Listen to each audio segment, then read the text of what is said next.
আমাদের যেটা হয়েছে সেটা বিজেপি তৈরি করেছে, এটা রাজ্য সরকারের কোনো ব্যর্থতা নয়।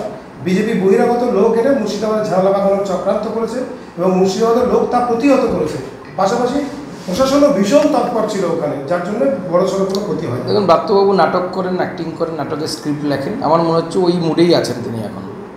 এত ভিডিও যেখানে সাধারণ মানুষরা বলছে কি হয়েছে, শুধু তাই নয়, আমরা কার কথা বিশ্বাস করবো? ব্রাত্যবাবুর কথা বিশ্বাস করবো নাকি তার পুলিশের কথা বিশ্বাস করবো?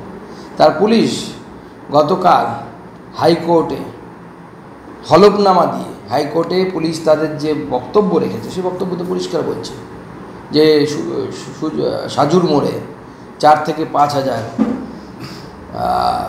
যুবক, স্থানীয় যুবক উল্লেখ করেছে, তারা লোকাল গুনস বা লোকাল ইউথ দে অ্যাকুমুলেটেড।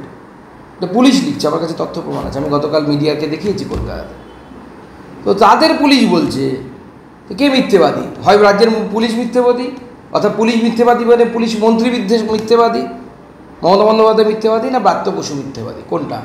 কোথাও তো পুলিশের চার্জশিটে বিজেপির কথা লেখা নেই, বা পুলিশের যে রিপোর্ট আদালতের সামনে ন্যস্ত হয়েছে, আদালতের সামনে যে পুলিশ যে জমা দিয়েছে রিপোর্ট, সেই রিপোর্টে বিজেপি বিএসএফ কারো কথাই তো নেই।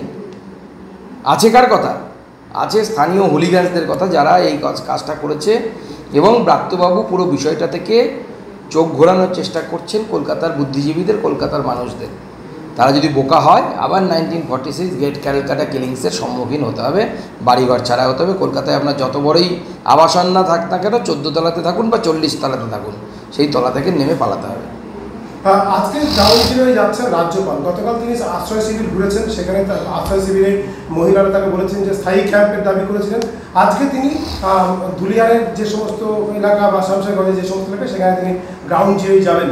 কি প্রত্যাশা আপনাদের? মহামান্য রাজ্যপালকে আমি ধন্যবাদ জানাবো যে মাননীয় মুখ্যমন্ত্রী শত বাধা নিষেধ সত্ত্বেও তিনি গ্রাউন্ড জিরোয় যাচ্ছেন এবং সেখানে গিয়ে মানুষের কী সমস্যা, মানুষ কী অসুবিধায় পড়েছে, সেখানে গিয়ে সেটা জানা। এবং যেহেতু তিনি সংবিধানের কাস্টোডিয়ান, তার এটা কর্তব্যের মধ্যে পড়ে বলে আমার মনে হয়, এবং তিনি গেছেন, সেই জন্য তাকে সাধুবাদ জানাবো, ধন্যবাদ জানাবো। জাতীয় মানবাধিকার কমিশন এবং জাতীয় মহিলা কমিশন, দুটো কমিশনই আজকে আবারও যাচ্ছে এই গ্রাউন্ড জিরোয়। না, যাওয়া তো উচিত। গোটা দেশের এই ঘটনা গোটা দেশে নাড়া দিয়ে দিয়েছে, গোটা মানব সমাজকে নাড়া দিয়ে দিয়েছে। যে পশ্চিমবঙ্গ তৈরি হয়েছিল বাঙালি হিন্দুদের জন্য, সেই পশ্চিমবঙ্গে যদি বাঙালি হিন্দুদেরকে যদি উদ্বাস্তু হতে হয়, বাড়িঘর ছেড়ে পালাতে হয়, ইজ্জত নিয়ে কোনো রকম পালাতে হয়, ইজ্জত বাঁচানোর জন্য পালাতে হয়, স্ত্রী কন্যার ইজ্জত বাঁচানোর জন্য নদী পার হয়ে রাত্রিবেলা, তাহলে তো স্বাভাবিকভাবে গোটা দেশকে চিন্তা করা প্রয়োজন। তো ন্যাশনাল হিউম্যান রাইটস কমিশন এসেছে, আমি ধন্যবাদ জানাবো তাদেরকে। ন্যাশনাল মহিলা কমিশন এসেছে, তাদেরকে ধন্যবাদ জানাবো। এবং তাদেরকে বলবো যে আপনাদের সাংবিধানিক যে অধিকার আছে, সেই অধিকারকে ব্যবহার করে কড়া পদক্ষেপ নিন এই প্রশাসনের বিরুদ্ধে।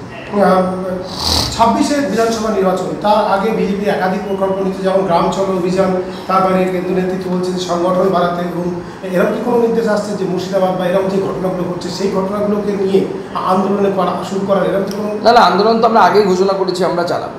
আমরা প্রতি জেলায় জেলায় আইন অমান্য, না হয় জেল বড়, না হয় বিক্ষোভ মিছিল, আমরা প্রত্যেক জেলায় জেলায় করবো। এবং মানুষকে বলবো যে কীভাবে মমতা বন্দ্যোপাধ্যায় একটি বিশেষ ধর্মীয় সম্প্রদায়ের মধ্যে বিশেষ কিছু লোক, যারা উগ্রপন্থী মানসিকতার লোক, তাদের হাতের পুতুলে পরিণত হয়েছে মমতা বন্দ্যোপাধ্যায়। মৌলানা, মৌলভী এবং মুয়াজ্জেম এদের সরকার, সাধারণ মানুষের সরকার না। ওই জেলাখানে যে তৃণমূল অন্তঃসভাপতির নেতৃত্বে বিজেপি কর্মীদের আক্রমণ, তাদের বাড়িঘর ভাঙচুর, এমনকি দেখা গেছে যে যাদের আহতদের হাসপাতাল নিয়ে যাওয়ার সময় পুলিশ বিজেপি কর্মীদেরকে অ্যারেস্ট করেছে। দেখুন, জেলিয়াখালী হচ্ছে সেই জায়গা যেখানকার মহিলারা তৃণমূলের বিরুদ্ধে আওয়াজ তুলেছিল। তৃণমূলের নেতারা ওই মহিলাদেরকে নিয়ে গিয়ে তাদের সাথে শুতে বাধ্য করতো, তাদের সাথে নানা ধরনের অপকর্ম করেছে। আজকে সেই সুযোগ থেকে তারা বঞ্চিত হয়েছে। সাধারণ মানুষ লড়াই করছে, সব জায়গাতে লড়াই করবে, বিজেপির কর্মীরাও লড়াই করবে। আর এইভাবে বিজেপিকে আটকানো যাবে না। আমরা আমাদের কর্মীদের সাথে আছি, পাশে আছি। প্রয়োজনে আমি জেলিয়াখালী যাবো আবার। দীর্ঘ বছর আগে তৎকালীন বাম মুখ্যমন্ত্রী বুদ্ধদেব ভট্টাচার্য বলেছিলেন যে মুর্শিদাবাদের সীমান্ত এলাকায় যে সমস্ত মাদ্রাসাগুলো রয়েছে সেখানে অপকর্ম চলছে, এবং তিনি সরব হয়েছিলেন। এবং এই যে ঘটনা মুর্শিদাবাদে, সেই ঘটনার পর দেখা গেছে যে মাদ্রাসা থেকে কিছু ছাত্রকে একদম পরিকল্পনা করে নামানো হয়েছে, রিপোর্ট বলছে, বিভিন্ন গোয়েন্দা রিপোর্ট বলছে। আপনাদের দাবি কি এই যে বেআইনিভাবে যে অনেক এই যে আপনার মাদ্রাসাগুলো চলছে, এটা নিয়ে আপনাদের কোনো দাবি কি রয়েছে? দেখুন, এই যে খরাজি মাদ্রাসাগুলো চলছে সীমান্তবর্তী এলাকায়, এই মাদ্রাসাগুলো নিয়ে সেই সময় মাননীয় মুখ্যমন্ত্রী বুদ্ধদেব ভট্টাচার্য একবার মুখ খুলেছিলেন। তারপর তার পার্টি তাকে ভর্ৎসনা করেছিল, কারণ তাদের কাছেও মুসলিমরা শুধুমাত্র ভোট ব্যাংক ছিল।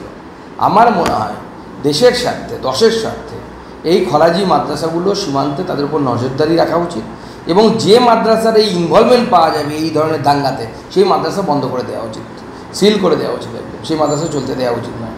কারণ তুমি মাদ্রাসা চালাবে শিক্ষা বিস্তারের জন্য, তোমার শিক্ষা বিস্তার, ধর্মীয় শিক্ষা বিস্তার, যদিও সেটা কার কাজে লাগে আমি জানি না, কোনো মানুষের কী কাজে লাগে, সেই যদি ব্যবহার হয়, কিন্তু তুমি দাঙ্গা করতে পারো না। তো সেক্ষেত্রে দাঙ্গা করার অধিকার কে দিয়েছে? কোনো মাদ্রাসা বা তার ছাত্রদের যদি ইনভলভমেন্ট দেখা যায় যে তারা দাঙ্গা করেছে, আমার মনে হয় সেই মাদ্রাসা বন্ধ করে দেওয়া হচ্ছে।